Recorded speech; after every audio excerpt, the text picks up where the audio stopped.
Hola, buenos días, queridos amigos venezolanos. Muchas gracias por la invitación. Y acá estoy para charlar algo del tema de los isótopos y la gestión ambiental de acuíferos. Como ya habrán anunciado, la temática en la que voy a incursionar es la evaluación de la dinámica de edad y contaminación de aguas subterráneas con isótopos estables y radiactivos para la gestión ambiental de acuíferos. Mi nombre es Mónica Blaracín, yo soy de la Universidad Nacional de Río Cuarto, de la provincia de Córdoba, que está ubicada en el centro prácticamente de Argentina, y nada de lo que les voy a contar lo he hecho yo sola, sino que somos un grupo de trabajo y no hago más que representarlos a ellos.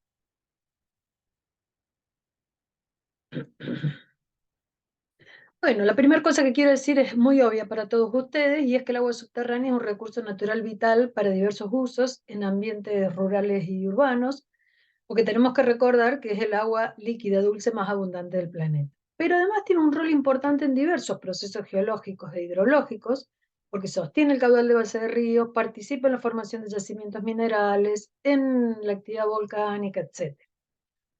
Y por otro lado, no quiero dejar de hablar de la dimensión ambiental, porque los problemas ambientales, que no son otra cosa que la interacción entre los sistemas naturales y las actividades humanas, tienen dos miradas. Una es la del sistema natural provocando riesgos naturales como el riesgo sísmico o el riesgo volcánico, y otra es la de los riesgos inducidos o directamente impactos de la actividad humana sobre el sistema natural.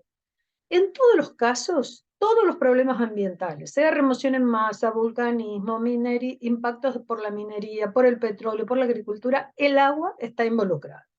Es un recurso que debe ser siempre estudiado. Y por supuesto siempre desde la mirada interdisciplinar. En la provincia de Córdoba, donde yo vivo, casi todas las actividades humanas tienen como fuente de uso el agua subterránea y se usa para industria, para ganadería, y el 75% está destinada a riego de cultivos. Obviamente que el problema del agua es tan vital que está todo el día en los medios de comunicación como debe pasar en sus países. Acá ven el conocido y remanido ciclo hidrológico, podríamos decir que el ciclo hidrológico exógeno. Ya todos sabemos que los motores que mueven este ciclo son la fuerza de gravedad y la radiación solar, y generalmente nosotros hacemos análisis de la fase atmosférica superficial y del ambiente subterráneo, y en este último de los 2000 metros aproximadamente primeros de la corteza terrestre, donde están los acuíferos que más usamos. Sin embargo, no hay que olvidarse que, fíjense en el título que puse, el ciclo geohidrológico en el planeta, de las nubes a la profundidad del planeta. No hay que olvidarse que en la profundidad del planeta también hay agua, no siempre líquida, y que está vinculada a la fase exógena que siempre estudiamos mediante la subducción en la tectónica global y el vulcanismo. El vulcanismo es capaz de destruir grandes volúmenes de agua. Ahora, si miramos el ciclo movido por la gravedad y la radiación solar, no podemos decir otra cosa que el agua es un recurso renovable. Sin embargo, hay que decir que es finito y que se puede acabar a escala humana en muchos ambientes hidrológicos dependiendo del ambiente que analicemos. Y para eso los isótopos nos van a ser de mucha ayuda.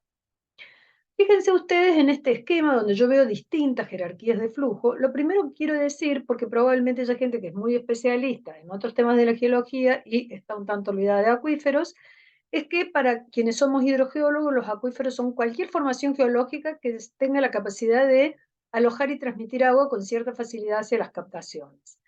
Fíjense que siempre vamos a encontrar una zona, el acuífero libre, cuya parte superior es la superficie freática, es decir, todos los puntos de agua sometidos a la presión atmosférica, mientras que vamos a tener capas acuíferas que están confinadas a mayor profundidad y que tienen como techo y como base materiales que son más impermeables. No completamente impermeables, porque en geología nada es impermeable siempre, pero pueden tener fracturas, grietas, etcétera. Pero son mucho más impermeables que el propio acuífero.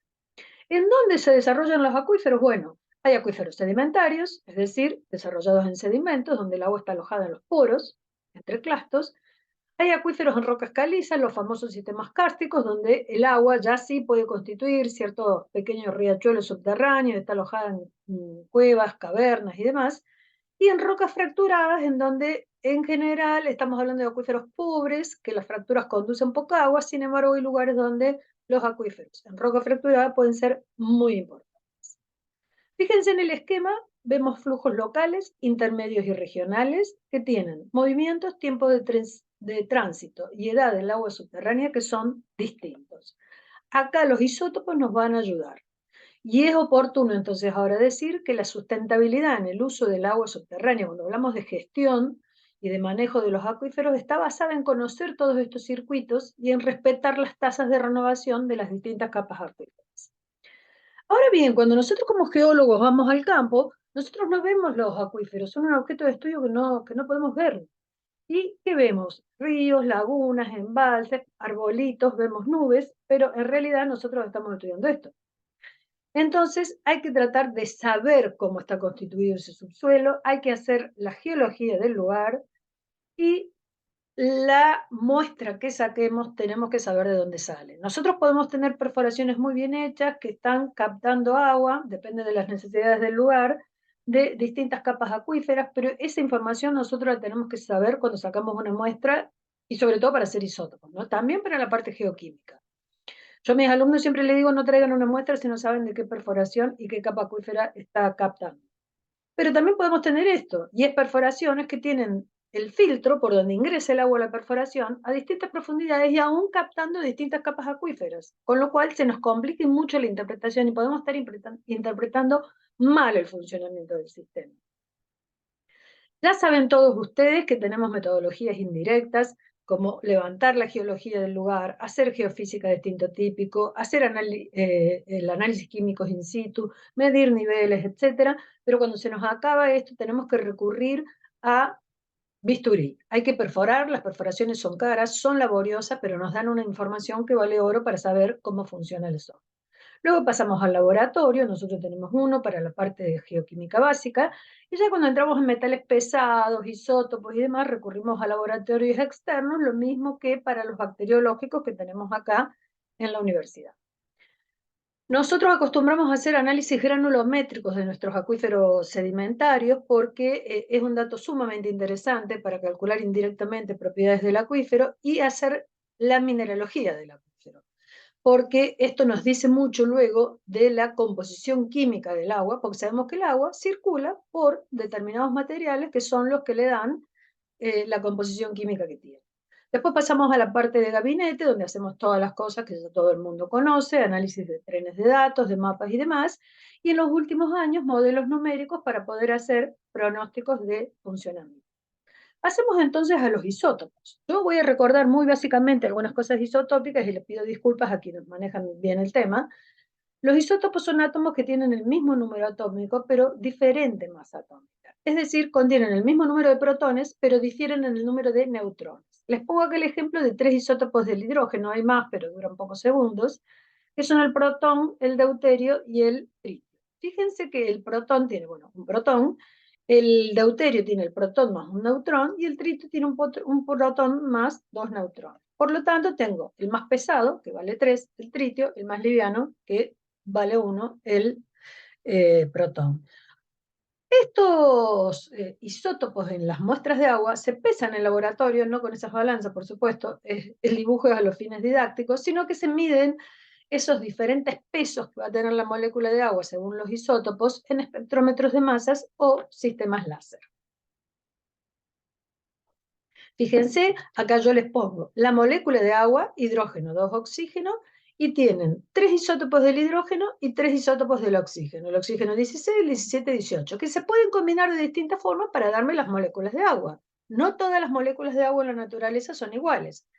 Con lo cual, la molécula del agua también va a pesar distinto según cómo se hayan combinado el hidrógeno y el oxígeno. Entonces, esto de que tengan distinta masa y se comporten además por esa masa diferente, en forma distinta en el ciclo hidrológico, hace que uno pueda estudiar la dinámica del agua, dónde están las áreas de recarga, las mezclas de agua, e incluso nos acompañan en los estudios de contaminación.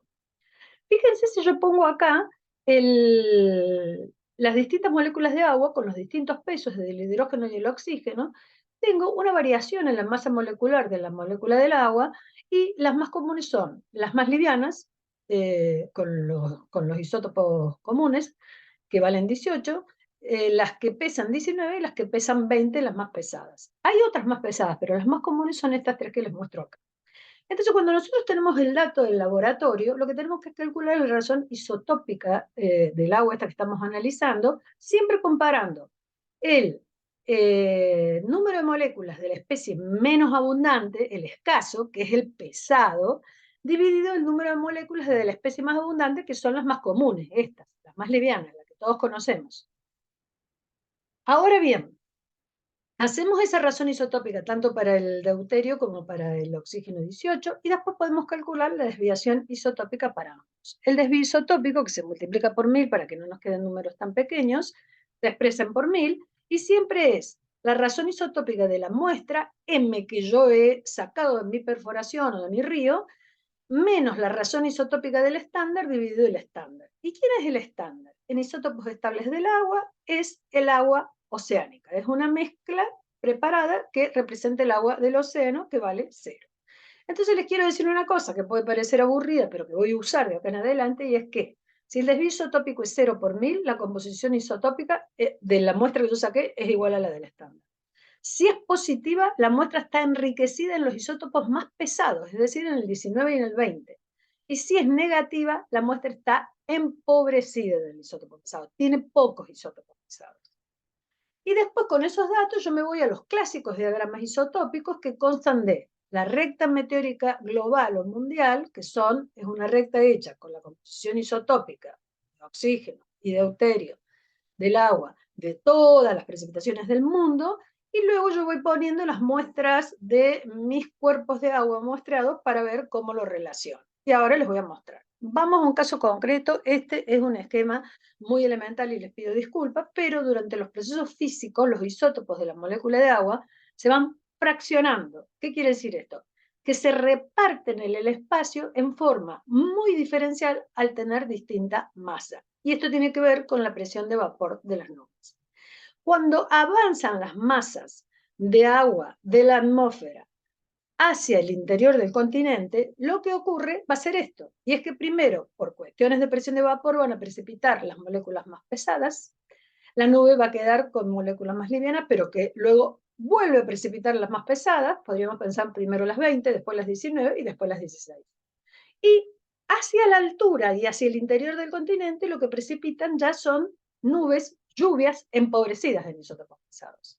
¿Estamos hasta acá? Entonces, tenemos que pensar, estos son efectos típicos, el de ingreso es de continentalidad y el de ascenso es el efecto altura, que el agua va a infiltrar en todos lados y que va a infiltrar distinta agua con distinta composición isotópica. Pero una cosa importante que está en rojo y es que cuando se aíslan de la atmósfera no se fraccionan más. Entonces, lo que entró liviano acá en la sierra va a seguir liviano en el subsuelo y lo que entró mediano acá seguirá mediano y lo que entró pesado por acá seguirá pesado. Dentro del acuífero. Entonces, vamos a ser más concretos. Supongan que tenemos una perforación acá que está sacando agua en un acuífero a 700 metros de profundidad. Y yo le mido la marca isotópica y me muestra la marca isotópica de esta perforación, que a lo mejor tiene 30 metros y que está en el pedemonte de esta sierra. Con lo cual, yo lo que estoy diciendo es que esta es la zona de recarga de la capa acuífera esta. ¿Por qué? Porque estamos hablando de que vamos a sacar agua y la molécula de agua es un trazador conservativo en el medio acuífero. Fíjense, si yo saco agua de una perforación que acá tiene 70 metros, me va a estar sacando agua a lo mejor de la zona esta donde yo tengo estos isótopos pesados y no una muestra tan empobrecida. Entonces yo puedo ir ubicando las distintas zonas de recarga.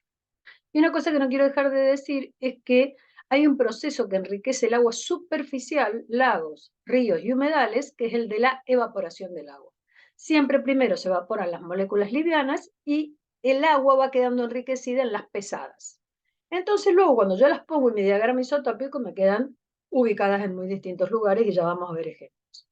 Antes de pasar a los ejemplos, les quiero decir que los isótopos radioactivos decaen por tener un núcleo atómico inestable y emiten radiación para convertirse en estables y dan lugar a otro elemento químico. ¿Qué radiación emiten? Alfa, beta, gamma, rayos X, etc. Y fíjense que acá en el caso del hidrógeno, el tritio es un isótopo que no es estable, es radiactivo, Es decir, que no se va a fraccionar en la naturaleza, sino que va a estar en la naturaleza, lo vamos a poder detectar, pero decae por radioactividad. El tritio tiene una cantidad en la atmósfera que es de origen natural, bastante estable, pero de muy pocas unidades de tritio, y la mayor parte del tritio, sobre todo en los picos del año 63, fue incorporada por las explosiones nucleares que produjo la humanidad. Cada vez hay menos porque va decayendo obviamente el tritio, pero es muy útil para muchas cosas. El contenido de tritio en agua decae por reactividad a helio. Y fíjense ustedes que el periodo de semidesintegración del tritio, es decir, para que una masa de tritio pase a ser la mitad de la masa, son 12,5 años. Entonces, cuando han pasado 5 o 6 periodos de semidesintegración, yo casi tengo toda la masa del tritio desaparecida, con lo cual digo que 12,5, 5 por 6, estamos en el orden de los 60 años, entonces digo que la vida media del tritio es de 60 años. Si yo saco un agua que tiene tritio, tiene menos de 60 años, si tiene no tiene tritio, tiene más de 60 años. Para el caso del contenido en carbono 14, no se ve el cartel, pero esto es carbono 14, fíjense que el periodo de semidesintegración es 5.730 años y que la vida media ahora es 45.000 años. Antes era en el orden de 25, pero como los aparatos ahora miden cantidades muy, muy pequeñitas de porcentaje de carbono moderno, después que ha decaído dentro de los acuíferos, se puede llegar a medir hasta ese valor en edades. Entonces, esto tiene un interés fundamental para las ciudades que se abastecen de agua subterránea, para los lugares donde se riega con agua subterránea, porque me permite establecer edades, tiempos de tránsito, me permite definir si yo traigo agua nueva o muy vieja, cuánto va a demorar en reemplazarse. Es decir, yo ahora estoy hablando de sustentabilidad en el uso. Entonces vamos a pasar a los ejemplos. Fíjense, este es el mapa de la provincia de Córdoba donde vivimos y se caracteriza por dos grandes ambientes para simplificar el ambiente del acuífero fracturado en las sierras pampeanas, generalmente formado por rocas graníticas y metamórficas, que transmite agua y hay bastante lugar a manantiales, pero lo más importante es el gran sistema acuífero sedimentario de nuestra llanura pampeana. Si se fijan en este contexto geológico, es que es siempre lo primero que hay que hacer, tenemos la sierra y una serie de fallas que van hundiendo esa sierra en bloques que basculan hacia el este y toda la llanura chacopampeana acá arriba. Los primeros 1.000 metros, que son los más estudiados por nosotros, son una cuenca sedimentaria del Paleógeno superior y Holoceno que han condicionado el ensamble hidroestratigráfico de nuestras formaciones acuíferas y de las otras más impermeables, y nos han permitido definir un acuífero libre que tiene entre 80 y 100 metros y un sistema de acuíferos confinados, que nosotros le llamamos A, A1, B, C y D, con un espesor total del orden de los 500, 600, 700 metros, en donde los mejores y más permeables son el A1 y el A2. El acuífero libre está compuesto o bien por materiales loésicos, típicos de esta llanura, en donde las perforaciones otorgan bajos caudales, pero tienen una importancia socioeconómica grande, y el de zonas perimontanas, donde el acuífero tiene mucha arena y grava, y de acá se extraen grandes volúmenes de agua, y van a ver la vinculación que tienen con los sistemas de río. Nosotros, financiados por la Nación y la provincia, y a pedido de la provincia, hicimos durante 4 años un estudio de toda la provincia para conocer qué pasaba con nuestras aguas subterráneas, porque la verdad es que casi no teníamos datos. Entonces, fíjense, ustedes, acá tenemos el mapa potenciométrico del acuífero libre, con una dirección de flujo del agua completamente radial desde la sierra, que es nuestra zona de recarga, y desde el pedemonte, que es bien importante como recarga. Ahí se infiltran la mayoría de nuestros ríos, y zonas de descarga en las planicies y humedales. Fíjense que acorde con esa dirección de flujo tenemos cambio desde aguas dulces en las zonas pedemontanas y en los abanicos aluviales, aguas salobres y bien saladas en las áreas bajas. Y además cambia el tipo geoquímico, pasamos de aguas bicarbonatadas dulces, cálcicas o sódicas, a aguas cloreadas sódicas en las áreas deprimidas. Hicimos un montón de mapas que no voy a explicar para no aburrirlos, pero lo cierto es que nada de esto tenía, y pusimos todo en un sistema de información geográfica para que estuviera disponible para el manejo para la Secretaría de Recursos Hídricos, que es nuestra autoridad de aplicación del Código de Aguas. En el caso de los confinados, acá tienen ustedes el esquemita que les mostraba, nuestros mejores acuíferos, miren las granulometrías, son SAC A1 y A2, y tenemos muchas perforaciones artesianas o surgentes, como le quieran llamar. Fíjense que para estudiar el contenido isotópico es muy importante estudiar las precipitaciones. Nosotros pusimos colectores de precipitaciones según la normativa del organismo internacional en Canals al este, en Río Cuarto y en Alpacorral en la sierra. Y tenemos nuestras propias líneas meteóricas, y además hemos comprobado que tenemos un efecto de continentalidad y de altura a medida que vamos continente adentro. Además, vean ustedes lo que pasa cuando tenemos las lluvias muy parecidas al agua superficial y al acuífero libre, y a medida que vamos profundizando en los acuíferos, fíjense, esto amarillo es el SAC D, el más profundo, y son aguas sumamente empobrecidas. Entonces, cuando lo vemos decimos, se han recargado en el pedemonte. Pero no solo hay que pensar en eso, ya es una medida indirecta para pensar en la edad del agua. No solo se han recargado en el Pedemonte, sino que es posible que correspondan a climas fríos pasados del Cuaternario, donde la sierra ya estaba ahí. Y fíjense cómo hay un aumento de la edad del agua en relación a cómo se van empobreciendo los isótopos. Y ustedes dirán, ¿pero cómo sabes la edad del agua? Pues porque la medimos. Fíjense, medimos tritio, este gráfico es de tritio. Acá, bueno, lamentablemente no se ve bien, pero tenemos mucho tritio en lluvias, tritio en aguas superficiales, tenemos menos tritio en el acuífero libre, es decir, un acuífero libre que tiene menos de 60 años, pero nunca encontramos tritio en los acuíferos confinados. Es decir, que siempre son aguas de más de 60 años. Cuando, fíjense acá, en el gráfico de la izquierda, medimos porcentaje de carbono moderno, mientras más carbono moderno tiene, más nueva es el agua, mientras menos carbono moderno, más vieja es el agua, quiere decir que ha decaído completamente el carbono por radioactividad, y cuando aplicamos la ecuación del Organismo Internacional de Energía Atómica para medir edades, nos encontramos que efectivamente las aguas del SAC-D han sido recargadas en épocas periglaciares, las del SAC-B y las del SAC-C están en el límite Pleistoceno-Holoceno, y las del SAC-A en el Holoceno, son aguas más nuevas.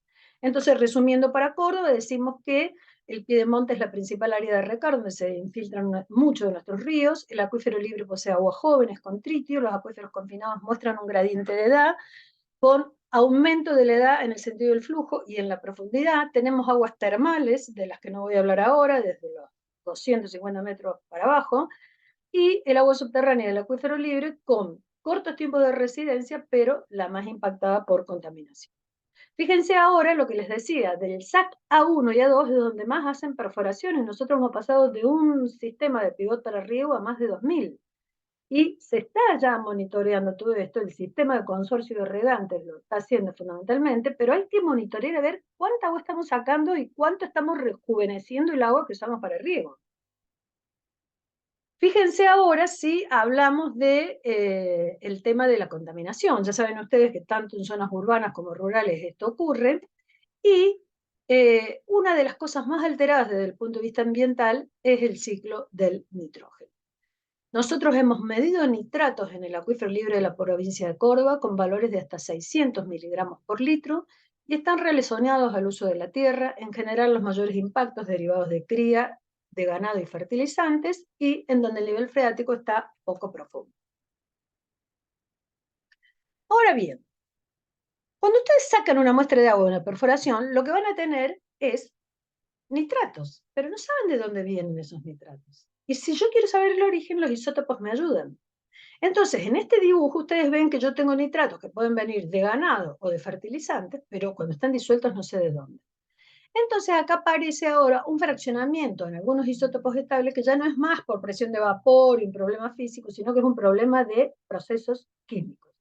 Acá estamos en el enfoque dual de análisis isotópicos de algunos compuestos. ¿Y eso qué quiere decir? Que a un compuesto como el nitrato yo le puedo hacer el enfoque dual de medirle los isótopos del nitrógeno y comparar el isótopo más pesado, que es el 15, con el abundante, que es el 14, y el más pesado, el oxígeno 18, con el más liviano, el 16, que es el más abundante.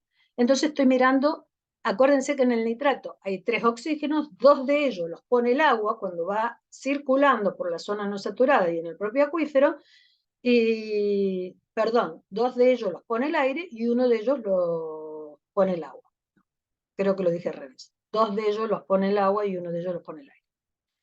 Bueno, lo cierto es que para identificar las fuentes de contaminación y definir este origen, y para comprender los procesos involucrados y particularidades del ciclo del nitrógeno, hay que hacer este tipo de enfoque dual. Hay que estudiar bien el ciclo del nitrógeno. Estos que están en rojo son los más abundantes en el agua subterránea. Y cuando miramos los isótopos estables del nitrógeno 15 y del oxígeno 18, fíjense que vamos a tener que hacer lo mismo que hicimos antes, y es comparar en nuestra muestra el pesado con el liviano y a eso compararlo con el patrón. El pesado con el liviano y multiplicarlo por 1000 para saber la desviación isotópica. Pero fíjense que ahora el estándar del nitrógeno es el aire, que es 0 por 1000. En cambio, en el caso del oxígeno, comparamos, lamentablemente acá no se ve porque está mi cara, pero el estándar sigue siendo el BNSMOW, que es el del agua oceánica. Bueno, si seguimos, cuando hablamos de fraccionamiento, acá vemos que en estos casos ocurren procesos redox, que ya saben ustedes que están intermediados siempre por bacterias. ¿Por qué las bacterias? Porque las bacterias necesitan electrones para vivir, para formar su ATP. Entonces, si nosotros tenemos un sustrato enriquecido, es decir, que tiene mucho nitrógeno 15 del pesado, va a ocurrir un fraccionamiento debido a un proceso químico que va a dar un producto en donde este producto va a estar empobrecido, va a tener menos nitrógeno 15. Entonces, ustedes dirán, ¿pero por qué ocurre esto? Porque las bacterias siempre van a usar acá en el sustrato, los más pobres, porque para ellas es menor costo de energía. Y lo voy a mostrar con un ejemplo. No lo van a encontrar en los libros, les pido disculpas porque es una cosa un tanto esquemática y muy simplificada, pero supongamos que estos son los nitratos que tienen el isótopo liviano, ¿sí? Del oxígeno y del nitrógeno. Y estos son los nitratos que tienen los isótopos pesados. Fíjense que el centro verde estaría equivaliendo al nitrógeno 15 más pesado. Si me entra mucha materia orgánica, como por ejemplo pasa en el caso de una cría ganadera, la materia orgánica, más los nitratos, más protones, más en el medio aqueo, me va a dar nitrógeno gaseoso, más CO2, más agua. Siempre que se degrade la materia orgánica, me va a dar CO2 más agua. Entonces el medio se va a poner más ácido y va a haber más bicarbonatos. Ahora bien, acá este medio se está convirtiendo en cada vez más anaeróbico. El oxígeno se está acabando. Entonces, ¿de dónde van a sacar las bacterias el oxígeno? Se lo van a sacar al nitrato. ¿Y se lo van a sacar a qué nitrato? A los nitratos livianos, porque ya dije que para ellas es menor costo de energía. Entonces, fíjense que en la nueva situación, yo voy a seguir teniendo a lo mejor nitrato porque no se acabó a lo mejor todo el oxígeno, hay poco, pero no se acabó. Pero ahora yo voy a tener una relación de nitratos con isótopos pesados respecto a los livianos que es distinta, es mayor. Acá yo tenía muchos livianos. Y voy a tener nitrógeno gaseoso empobrecido que se va a estar escapando a la atmósfera, y si yo hiciera análisis isotópico de la atmósfera, la encontraría empobrecida. Entonces siempre el sustrato queda más enriquecido y el producto queda más empobrecido, no importa cuál sea la reacción. Yo se los di con el ejemplo de denitrificación, pero puede ser con nitrificación, con hidrólisis de urea, con lo que sea.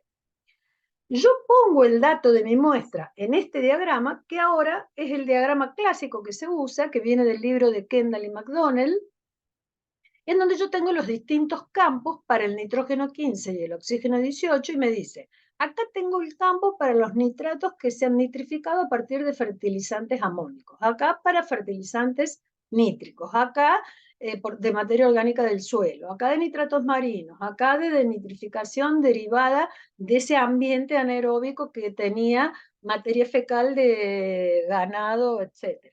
Entonces, fíjense que yo ya puedo empezar a decir cosas. Les voy a mostrar el ejemplo con Río Cuarto. Río Cuarto se abastece de una batería 2 y 3 que están en la periferia de la ciudad, de una galería filtrante que está como 20 kilómetros de la ciudad, y una batería 1 de pozos que es cercana a esa galería. La galería no es otra cosa que una perforación horizontal, en la que hay una cierta influencia del río, El 100% de la ciudad tiene agua potable de muy buena calidad, el 85% está cubierta por cloacas. Acá estamos nosotros haciendo los estudios que nos pidió la empresa municipal.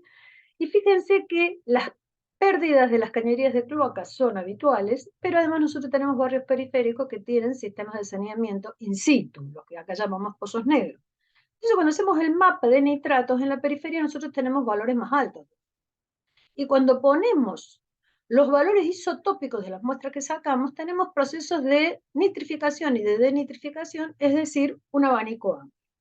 Entonces, ¿qué hicimos? Bueno, comparamos con oxígeno, con cloruro, toda una serie de cosas que nos dan importantes datos, pero lo más interesante que les quiero mostrar es que si nosotros tenemos el valor de oxígeno 18 y nitrógeno 15 de los que se llaman end members o miembros originales, es decir, de la materia orgánica fecal, de los fertilizantes sintéticos y de la materia orgánica del suelo, nosotros podemos agarrar nuestras mezclas y hacer mezclas, en este caso serían ternarias, y ver cuánto de cada uno de ellos fue a parar al agua nuestra.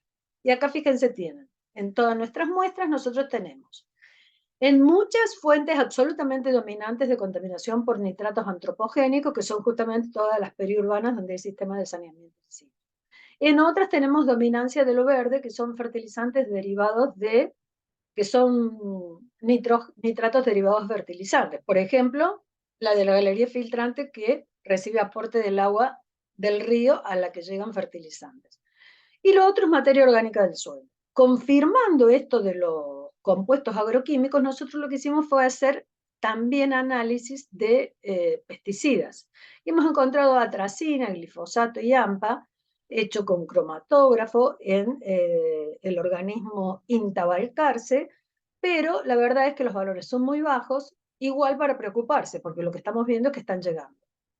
Para ir terminando y cerrando la charla, les cuento que de pesticidas hemos trabajado, Argentina es uno de los países que más pesticidas usa, hemos trabajado en, una compañera nuestra hizo su tesis doctoral para ver cómo migran en distintos lugares. Les voy a mostrar ahora el caso de Marco Juárez, en donde vemos una planicie loésica típica, acá está la ciudad de Marco Juárez, y acá hay una depresión tectónica que es una zona de descarga regional, y fíjense que en el acuífero y en el agua superficial hemos encontrado más de 20 productos químicos, casi todos herbicidas. Y fíjense cuando hacemos el análisis isotópico que las aguas superficiales del acuífero libre están vinculadas a las lluvias y al promedio de lluvias y que están mucho más empobrecidas las aguas del acuífero confinado. El acuífero confinado en realidad es un semiconfinado que está entre 100 y 140, 150 metros, dependiendo del lugar, y cuando hacemos el análisis de perforaciones viniéndonos hacia el interior del continente y sacando muestras del pedemonte, nos encontramos con que el aporte a ese semiconfinado, que es el SAC-B, viene desde la sierra. Y ahora fíjense, cuando vemos la edad del agua, resultaron ser aguas holocenas todas las del acuífero libre, algunas con 800 años, otras con tritio, es decir, de menos de 60 años. Resultaron ser aguas pleistocenas, es decir, aguas ya viejas, con entre 25 y 30.000 años.